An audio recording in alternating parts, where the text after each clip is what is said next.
Okay, the February 14th, 2024 special meeting of the Board of Selectmen will come to order, and we'll start with the pledge.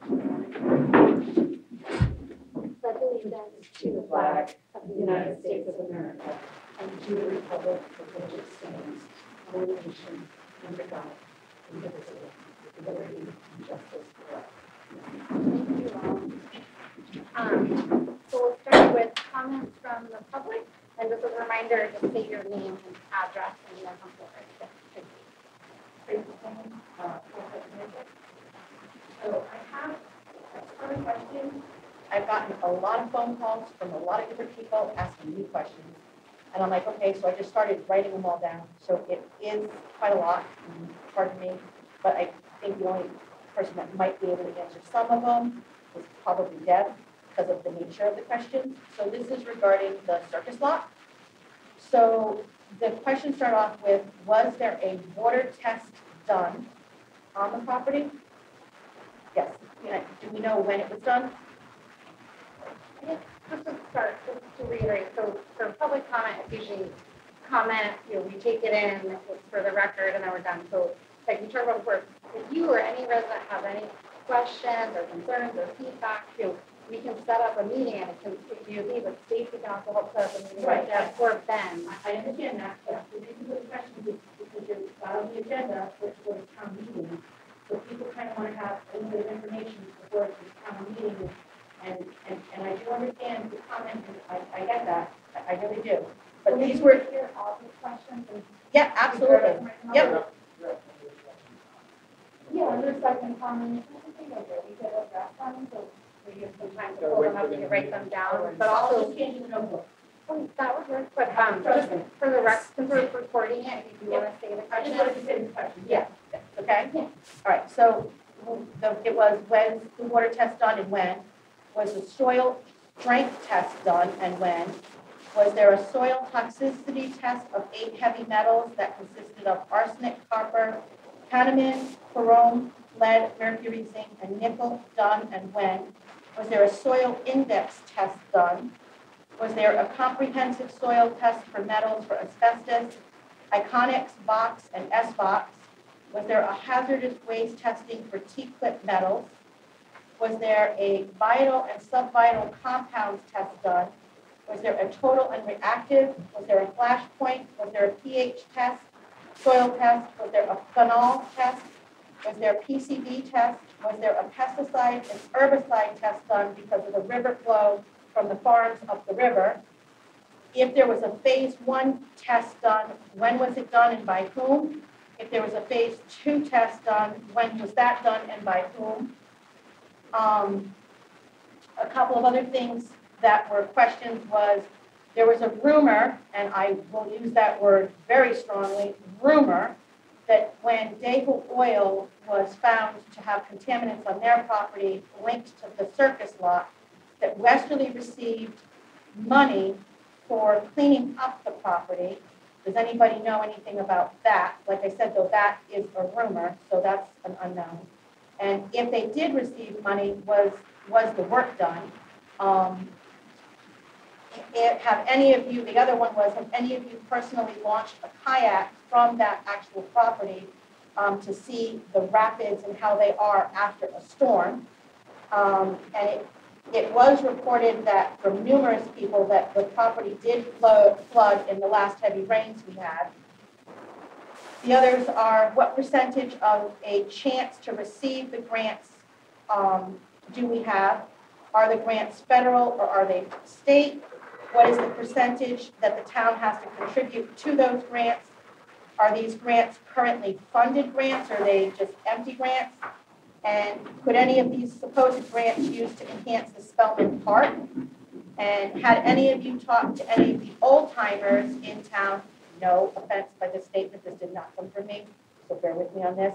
Because like the 3 of you are like implants to the town, but old, like to get the fact history of the town, not like talking about family and friends that you might know, but I have like 8 people that I know have not been spoken to about the property. Those were all of the questions that were presented to me. I thought we can do our best to address Debbie in particular the environmental points, I can talk more about some of the grants. But again, just to reiterate, like, if you get questions and talk to other people, please encourage them to reach out to us. That's why we're here and we're available and can make appointments in between all these meetings and having much more productive conversations than at the selectmen meetings that are more formal process driven. But thank you for being willing to bring them forward, and we'll do our best to address them during the comment. Anything else? Thank you. Any other public comments? No? Okay, thank you. So could I get a motion to approve the regular meeting minutes of January 24th, 2024? Sure. Second? No, it's not. No, but I didn't. Sorry. You got to speak really close to it. Yeah, sorry. You probably missed all that first part. Thank you. Second. All those in favor of approving the January 2024 regular meeting minutes, say aye. Aye. Aye. Thank you. Could I also get a motion to approve the special joint Board of Selectmen SIP Capital Improvement Program meeting minutes of January 31st, 2024? So moved. Right here. Second. Thank you. Any discussion on those? Nope. All those in favor? Aye. Thank you. So under correspondence, we have two things. So we received an application from Peter Gardner, who is interested in serving as an alternate on the Inland Wetlands and Water Courses Commission. We received an application from Chris Johnson and Lynn Young, who are interested in serving on the Charter Revision Commission. We received an application from Lisa Reed, who's interested in serving on the Housing Authority. And we received correspondence from Clifton Hyler, Town Planner, noting that the Planning and Zoning Commission completed the A24 review of the circuit lot and unanimously approved that the purchase of the property aligns with the goals and objectives in the Plan of Conservation and Development. So that's it for correspondence. But then under resignations for the Commission on Aging, Marty Booker has resigned from the Commission on Aging. We'll thank for the services and we'll be sure to send a note. But thank you, Marty. Under the Charter Revision Commission, just to give a update under old business, we met with our Director of Administrative Services and made some slight changes to the interview questions for the Charter Revision Commission. And I just wanted to be sure to share them with you both to see if you wanted to make any edits.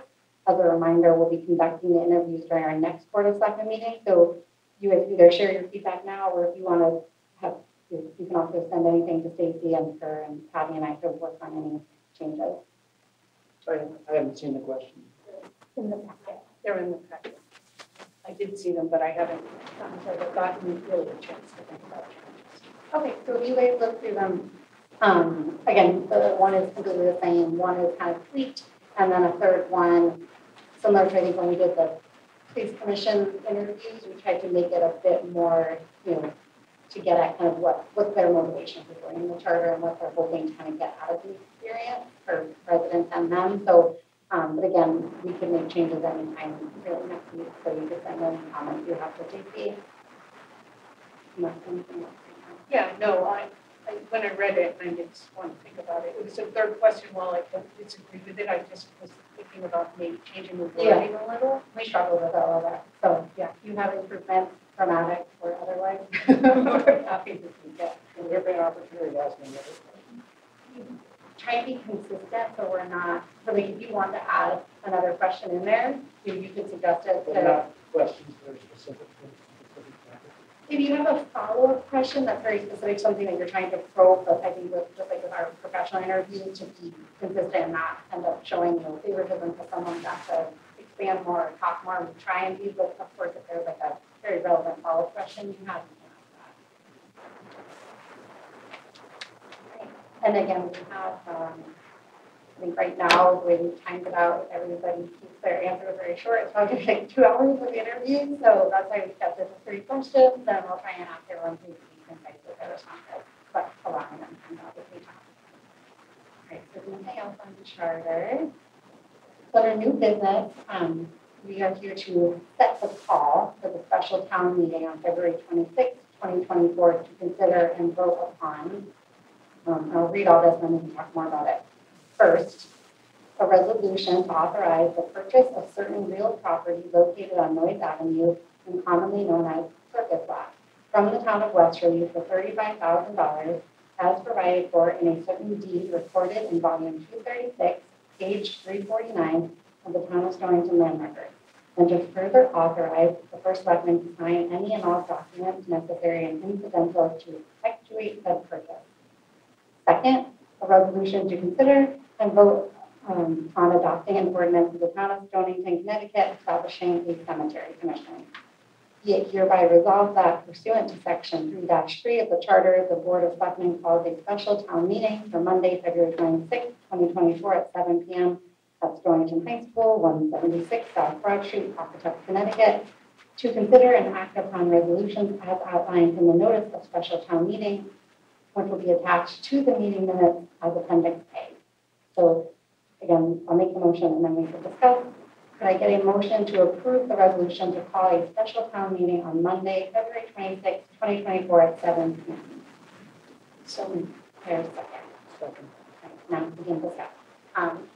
Just kind of, especially since you've been for these, if you have any questions on the process or procedures, or maybe just to touch briefly on what Tracy shared in her comments. So typically, once we do this, we're going to work on a good kind of overview for the town website with kind of a lot of the background, the kind of overview, and then typically when it's in the paper, in the media, and then people will kind of get a bit more aware that it's happening, and then oftentimes then we'll have meetings in between now and the February meeting, people who have questions or inquiries, and then can always update our kind of information that we post. If there's more kind of questions that come up.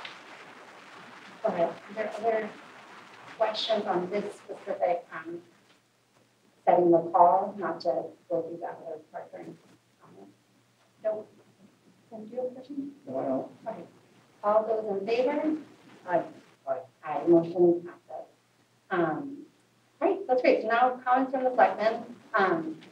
Ben, do you want to start? And Deb and I. Sure, mine is pretty brief. Deb, make my answer. Let's see, starting with Mystic River Harbor Management Commission. Interesting meeting 2 weeks ago where there was a presentation by Chad, the Chad Grant, it was a pointed out in the order meeting. There was a conflict between the proposed Gordon dock for the launching of the shell and the channel markers that the Harbor Management Commission. So Chad presented a bunch of drawings and information showing how the floating dock had to be built as physical changes and after the discussion, the Harbor Management Commission was able to make some adjustments to the channel. I have to say I was a little surprised the boathouse was gotten as far as it did without any kind of complication. They have gone there. Right? They have already. Yeah, they went. Yeah, I don't know. Yeah, I don't know why it didn't come up. But, It's not the first time they've done it. Yeah. This was a requirement as part of this, permit that they're working on to get something formal. yeah. Well, they were able to work it out, but also during the discussion, a presentation was made by a couple of people representing the rowing group, showing what potentially what a regatta may look like, capitalized and boats and so forth. And it's interesting that with the traditional boathouse part and the regattas and activities and more festival as well. And the Harbor Management Commission planning for the channel up there, the attention for the federal channel planning. It's really a busy session. And I just hope that any discussion or planning for the water taxes north of that site include discussion of the Harbor Management Commission as early as possible. Really, that section of the river can quickly change. A lot of conflict, I think.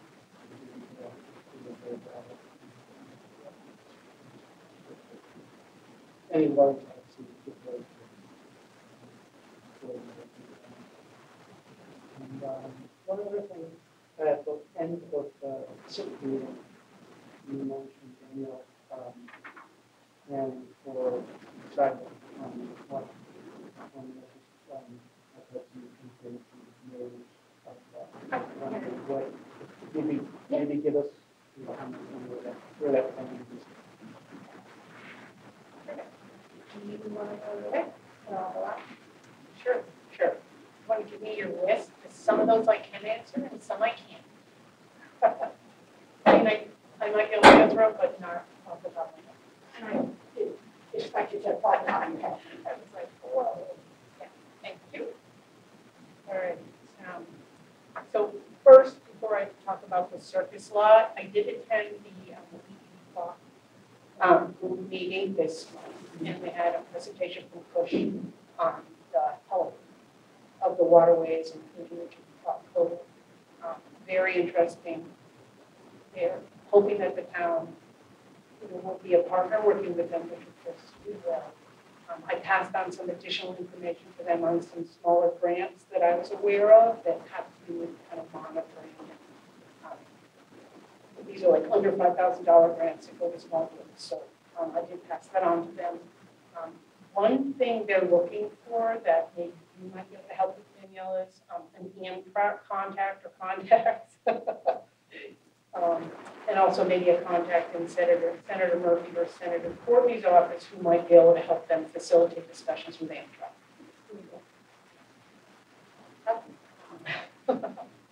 I had a good meeting with Chris Greenlaw to discuss stormwater and possible things we might want to consider in future regs and planning, especially given, the change we're seeing in the heavy rainfall and storms. So in a nutshell, that's, as well as how we go about approving or, taking some of these developments, how long we wait to make sure their erosion control and stormwater systems are working. I participated in an interview panel for the construction manager for West Park. So that work is still ongoing, but I did participate in the panel, which was great. And we had a couple great candidates, so that's to have more than one candidate. I did a site walk on the circus lot with our town staff and with Westerly Water, which was great. I had been there before, but not for a while. And kind of echoing on what Danielle said about writing something up for the town meeting, I think that may be kind of the best way to handle some of these. Because I can go through your questions and say, oh yes, there was a phase 1, there was a phase 2, there was soil testing, there was water testing. A lot of these test questions mentioned here, they're tests that you do typically on waste to determine if it's hazardous waste. So they wouldn't necessarily be done on soil. That would be rare unless you knew you were excavating some soil and you had to ship it off site. So, a lot of these, a bunch of them, the total reactive platform, pH, all that stuff, that's like, it's a hazardous waste characterization test, usually. Same with the TIFA. Some of the other ones, honestly, I'd have to look up because I don't know what they are. Soil strength, soil index, that sounds like an engineering kind of thing, and We have a captive IM, just because we also help educate me, the town did the phase 1 and then the partial phase 2, and kind of what the typical approach from an LEP is for something like a park, or what you look at and what it came back that made us feel confident we can move forward. Okay. So generally how it's done, if somebody wants to buy a property, especially in Connecticut, you do what's called a phase 1 environmental site assessment. And that's a non-invasive assessment of a property that includes looking at the history, regulatory records, EPA, state, town, doing a site walk, interviewing people familiar with the site, possibly former occupants, municipal officials, health department, fire department. There's a long list. There's actually a pretty standardized scope for what's known as a phase 1. The state of Connecticut has their own scope. There's an ASTM standard that's also used, which is slightly different from the state of Connecticut, but they generally include the same things. The goal is to identify potential, I'll use a state connected language, areas of concern, which would be, was there no spill on the site? Did there used to be a transformer substation? Was there an underground storage tank? Things like that. So those would be areas of concern. And so that's what an environmental professional would do, and you put a report together or a table together. And then based on those areas of concern, you would recommend a phase 2. Phase 2 is an invasive investigation. You might do test borings, you might do shallow soil samples, you might sample groundwater or surface water. You can sample air or soil vapor. But you would do that, you would go to the areas of concern. A perfect example, there used to be an underground tank here, for example. So you'd say, okay, I think we should do a phase 2. You would do a test boring at that location and test for fuel oil, gasoline, whatever might have been in the tank. If the phase 2 identifies something above normal background, you know, if you find a chlorinated solvent or something that is not a naturally occurring thing in nature, then you would recommend what's called a phase 3, which lets you go out and see the extent of the contamination and decide if you need to remediate, excavate, pump water, do something. And I'm putting it in very simplistic terms. So what they did at this site was a phase 1, and it included all kinds of information, including, you know, a lot of the EDP records because they had a lot of stuff on the adjacent Doll Oil property. They also did look at Rhode Island because they looked at federal records as well. And then they did a phase 2 because they didn't honestly find that many potential areas of concern, but they did go out and test those potential areas that they did find. So we have a phase 1, we have a phase 2. Results, there were no red flags. I can't off the top of my head tell you what exact results are because it's been a couple of years since I read it. And then I also, as part of the work we did a few months back, I met with the town of Westerly, I met with Westerly Water, took a look at their records, asked a lot of questions. I personally am still asking Westerly Water to properly abandon the well that's out there. You know, I didn't find any evidence of, like your question, that was rumor I never heard basically, but there is a well out there, a former drinking water supply well. They stopped using it because of the potential for contamination being pulled under the river from the National Grid site. Right now, we find it's, you know, they've got it's sitting there, there's no pump or anything in it, there's an alarm system, but if the site is changed, if the building comes down, that well needs to be properly abandoned. And I think that it should be done, it's doing it. But that's why I'm making. So I think that answers a bunch of your questions. And as I said, I'm happy to write up a little book. Yeah, no, perhaps we just, you said phase 1 triggers the phase 2. I mean, the areas of concern, when you go to phase 2, then can you just maybe characterize what those areas of concern are? Yes, so there was like a pile of kind of gravel fill, and they weren't sure where it came from. So they tested that. There were 2 or 3 things. We had done a write-up on this when we were going before the finance last year, so we can pull that back up, but I think that we're working on that active write-up, but I think the summary conclusion of this came up during the Board of Finance last year was there was nothing that would prohibit us from using these considerations for using it for a park, and it shouldn't be like another Mystic River House Park for me to get brownfield funding and grants, to do that, So we're so. not expecting any. The one thing, there was a release of spill of the Doll Oil property. It was remediated, the state closed that case. We have no reason to believe that there's significant contamination from that. It's under the park that would prohibit use as a park. It was back in like 70s, 80s, 90s, but it was investigated and the state has records on it and it was closed out by the state. So it's, that was one concern I know that people had, but in a case of fuel contamination, except for if it was passing through the site and discharging into the river, which is something that wasn't seen. Wouldn't really be expected to impact use as a park. If you were going to try to drill a well there and drink the water, that's a different thing. As far as liability. Liability lines. If it wasn't. Yeah, it's been a long time and they did not find it. They did not find that free product. So the state, basically closed that. So.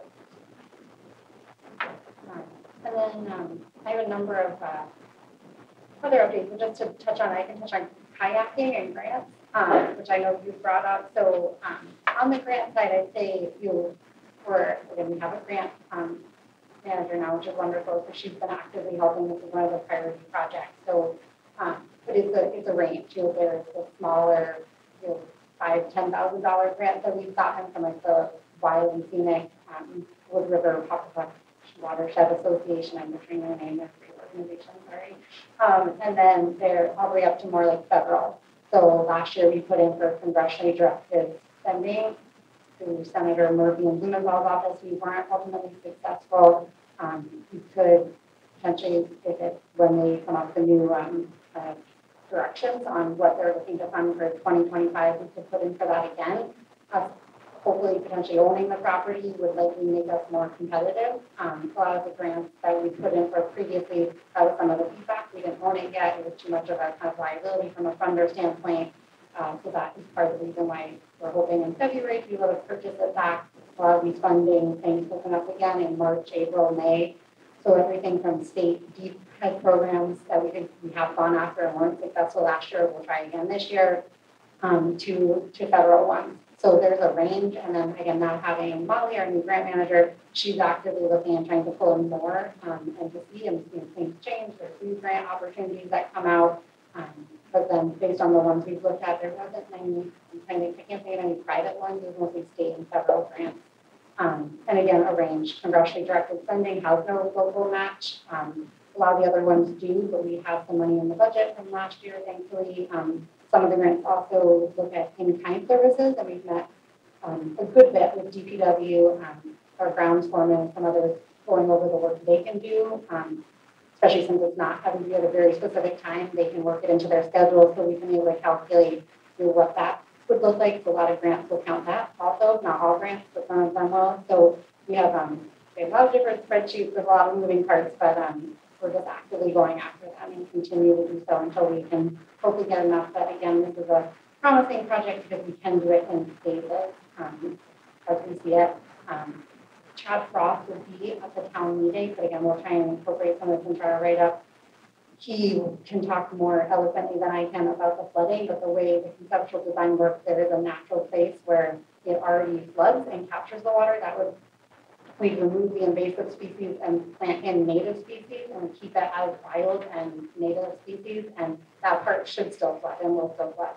And another part that's higher and doesn't typically, looking at the topography study that was done, flood would be more of a rec field, but again, we're not trying to put things down there that will understand right on the river. There could be waters that come up, but again, being able to properly capture the water where it's naturally going and then have plants that are conducive to that should actually help the site overall. And then obviously some of the site is much higher out of where the wellhead is, out of the flood zone. And then just on kayaking, it's a great opportunity to bring it up. We have an amazing 4-town, 2-state kind of partnership with the Wild and Scenic Pocketuck River for the Quad Town Kayak Trail. And so so I've done it twice now. We put in over, Debbie did it for this one. We put in North Stonington and paddled all the way down to Donahue Park. You could keep going out to kind of down the whole Pocketuck River if you want. But this would just be another stop. There's a number of stops. There's stops on the westerly side and Kingstown. So yeah, this would be another stop. We definitely have our director of finance, is also our risk manager, who would make sure we have signage about safety. But it would be just another spot similar to Donahue Park where you could launch a kayak. Right now, you couldn't do it from right there. The edge of the shoreline isn't conducive to that, so that'd be part of the design and planning stuff. had a boat, a kayak launch spot there. That's the best I can do. We can take all the notes and try and use that to write something more conducive about them. When you read what we wrote, and I'm sure we'll be missing things, we welcome feedback on it. So, a few updates. Ben, thank you for the suggestion on the Harbor Management Commission in regards to the water taxis. That was a great idea. I did not even think about it, so that is a note. Just a quick update on that. We did do a walkthrough with the Seaport and Bill Middleton, one of the abutting property owners, along with Senator Summers and Representative Baumgartner, some of our public works staff, to kind of see where this potential path could go. I was very pleasantly surprised. There's really already a path there. Much of it is on Bill Middleton's property where Andiamo and the hotel are, but then it connects to DOT property where then it gets a little bit trickier conversation with them. But we did the walkthrough. It's definitely technically feasible, just people-wise if it's feasible, and then the spot where it connects down to the river is very, very close to the highway, so we'd also need the federal highway administration involved. But so the next step is we're sending hopefully a schematic to DOT. I'm sure it won't be quite to their level, so we'll probably have to update the schematic a bit more, so that we'll be able to then officially really start the conversation. We had a call with them. They were very nice and open to the concept, but understandably hesitant and wanted to see more of the details of what we were talking about.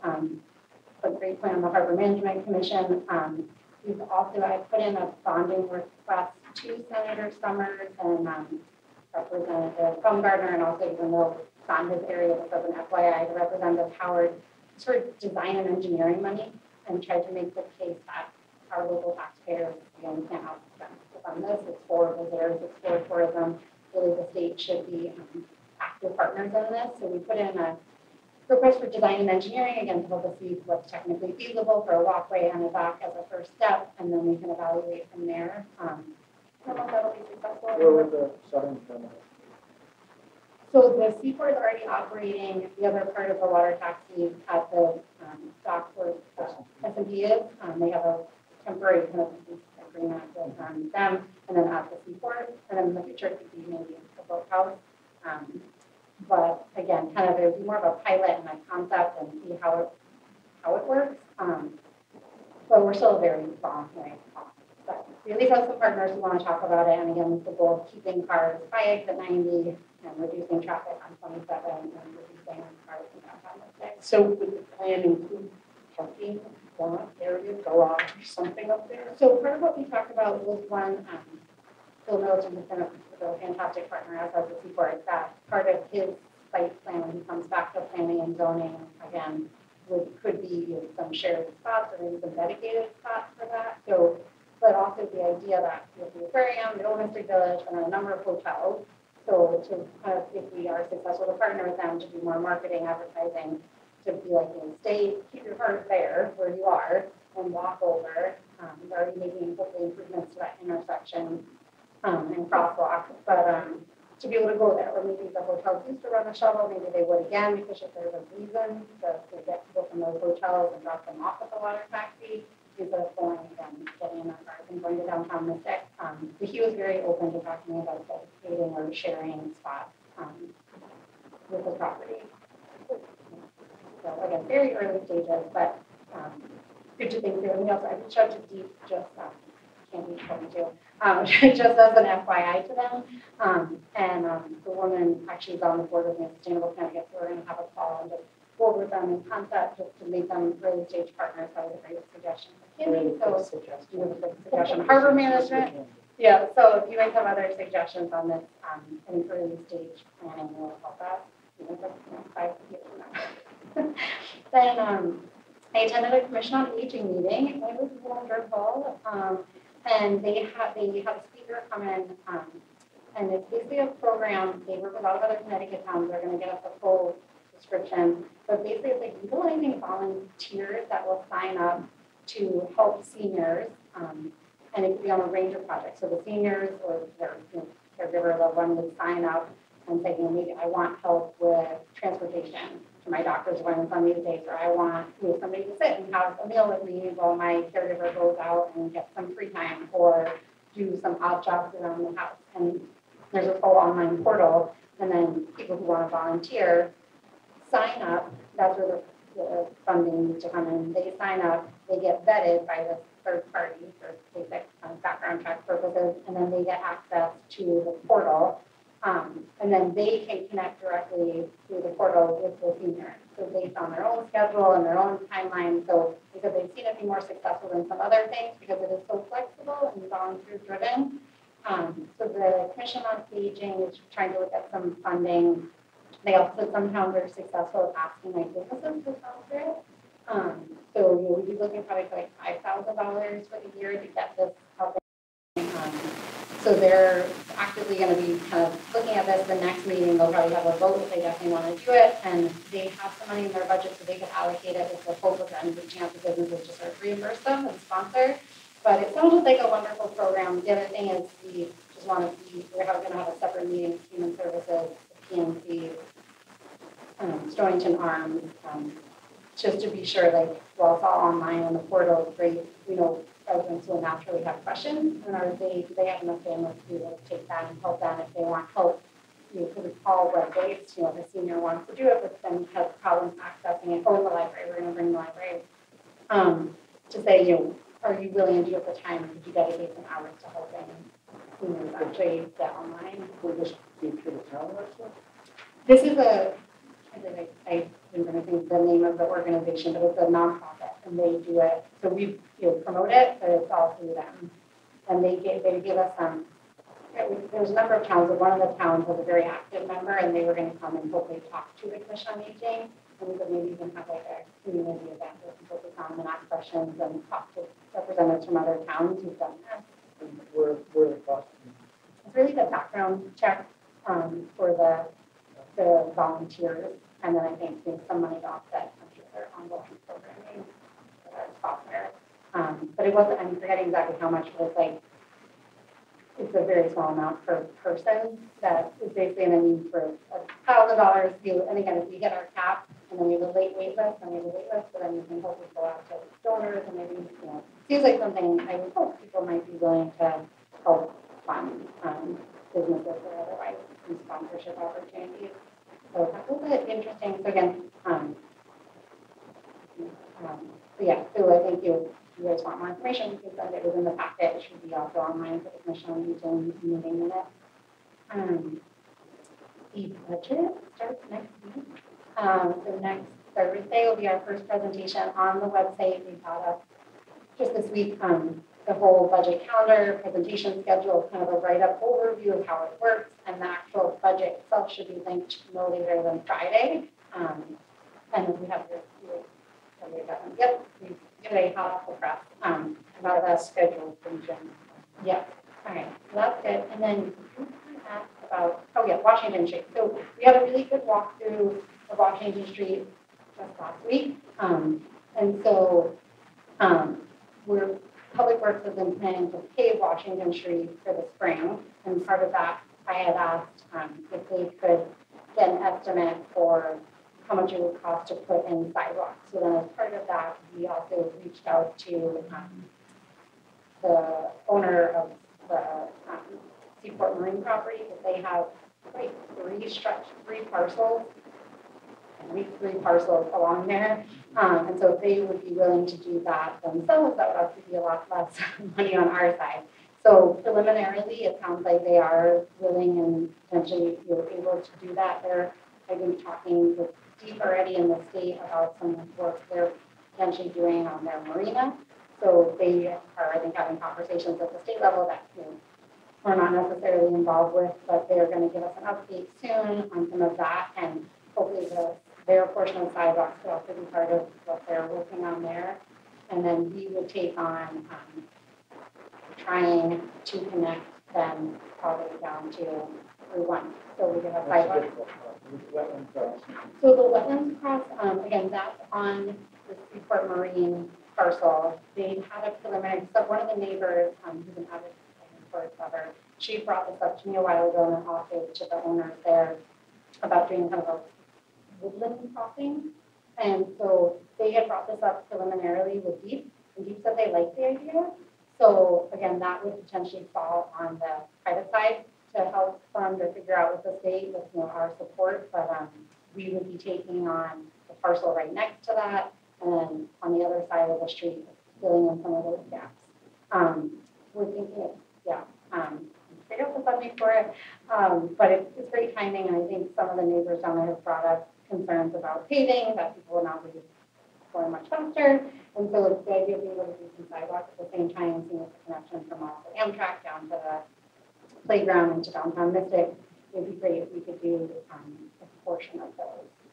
So hopefully maybe by the next meeting, we'll have more information from the Seaport Marine people, and then can see where things are with that project. But it was a really good walkthrough. It was good to actually see it out there and see kind of what is possible. I think that if there's anything else that just needs to say, the finance committee is going to be rolling in to accommodate for the finance meeting or just interviews that we've already scheduled. So the February marathon, so this is a shorter review. The February 28th meeting is going to be a marathon. We're going to have it start at 4:30, so we can do the 2+ hours of interviews for the Charter Revision Commission, get through any regular items we have, and then I need to head over to the 7 o'clock Board of Finance meeting for general government. I'm actually presenting, so I can't be late for that one.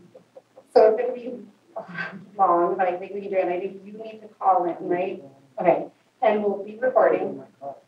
Okay, sorry, terrible timing. And then we'll have likely our attorney at that meeting to give a quick overview of the process. But I had a call with a very, I think, good attorney that our attorney recommended that does a lot of charter work. And part of it was to have somebody focus on charter and to help that, but also big part of this, we talk about like building trust in government, and we want to be sure that this is done, you know, the best we can. So the idea of not having our own town council advise the charter commission, which is, you know, once we form them separate, we thought it would be a good idea to have a separate council advising them.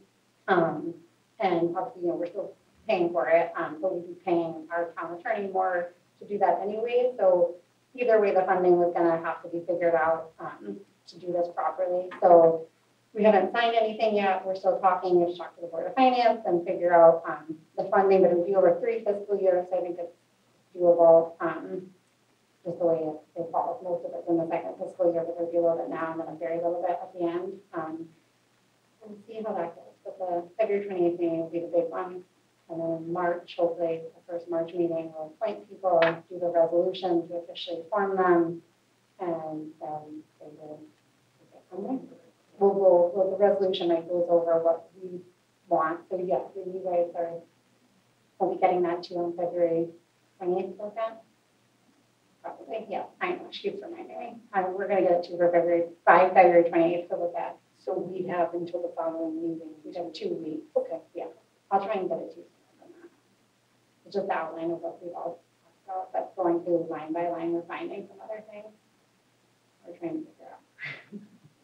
Anything else? If not, I guess, yeah, anyone who's listening, definitely come to the budget meetings. They're fascinating. It's a great way to learn about how the local government runs and operates and works. And also just say thank you to Ben and Debbie and Stacy for accommodating my request for being earlier. So thank you very much.